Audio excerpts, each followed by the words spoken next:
আমি এখন আসলাম লিমাপুর লেবু বাগানে।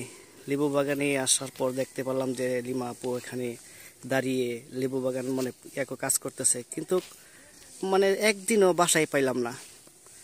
দুঃখের বিষয়, আমি একদিনও বাসায় পাইলাম না, সবসময় কাজেই ব্যস্ত থাকে। কেমন আছেন লিমা আপু? এই তো ভালো আছি। লিমা আপু, আপনাকে তো একদিনও বাসায় পাই না, সবসময় দেখি একটা কাজের মধ্যেই থাকেন।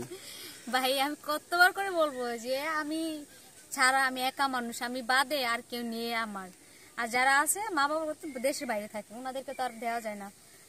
এখন আমাকে ঘরে বাইরে সব জায়গায় আমাকে সামাল দিতে হয়। তো আপু আমি কিন্তু একদিনও কিন্তু বাসায় পাইনি, একটার একটা কাজের মধ্যেই থাকেন। আর এই যে লেবু বাগানটা, এই লেবু বাগানটা আপনার নিজস্ব নাকি? হ্যাঁ, আমার। মানে এত মানে লেবু বাগান আছে, কলা বাগান আছে, পেয়ারা বাগান আছে, কিন্তু মনের মানুষ নাই আপুর। কেউ যদি মনের মানুষ হতে চান অবশ্যই আপনারা আপুর নাম্বারে ফোন যোগাযোগ করবেন।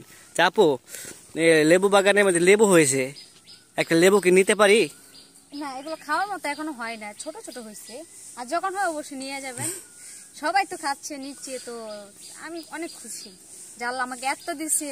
সবাই নিতেছে, খাইতেছে, সবাই আমার জন্য দোয়া করবে, এতটুকু পেলে আমি খুশি। আচ্ছা লিমা আপু, একটা ছেলে মানে ফোন দিছিল, আচ্ছা। আপনার ভাইয়ের নাম্বার, আপনার ভাইয়া আমাদের সাথে একটু যোগাযোগ করছে। কিন্তু ছেলেটা বাংলাদেশি, ঠিক আছে, কিন্তু একবারে গরিব, কিন্তু একটু বয়স বেশি আর কি। চলবে নাকি? বয়স কেমন হবে?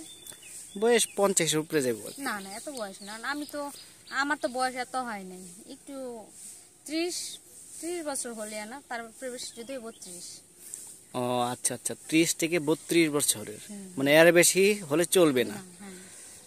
আচ্ছা লিমা আপু, এই লেবু বাগানটা কতদিন যাবত করছেন আপনি, একটু বলবেন? এটা করা হয়েছে, এটা আমার বাবার হাতে, বাবা লাগাইছে। এখানে যত গাছ আছে সবকিছু আমার বাবার হাতে, এই জন্য তো কষ্ট করি বেশি।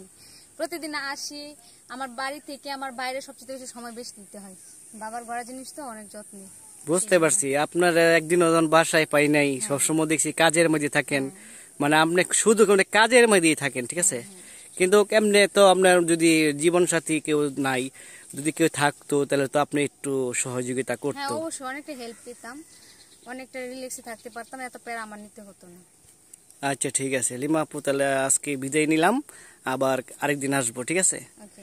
তো ভালো থাকেন লিমা আপু, সুস্থ থাকেন, খুদা হাফেজ।